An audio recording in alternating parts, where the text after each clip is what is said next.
નમસ્તે. આપણે આજે એક રમત રમીએ.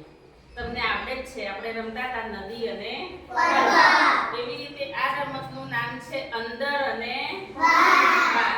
બેન કે અંદર તો કઈ આવી જવાનું? બેન એવું કે બહાર તો બહાર. બરાબર ને? પણ જે આઉટ થઈ જાય એને એની જાતે બહાર જઈને ઊભું રહી જવાનું. કોઈને કહેવું ના પડે કે તું બહાર જા તું બહાર જા. બરાબર? તમને અમારી શાળાના વિડીયો ગમતા હોય તો YouTube ચેનલ પર લાઈક કરજો, કોમેન્ટ કરજો અને સબસ્ક્રાઇબ કરજો. Thank you. ચાલો અંદર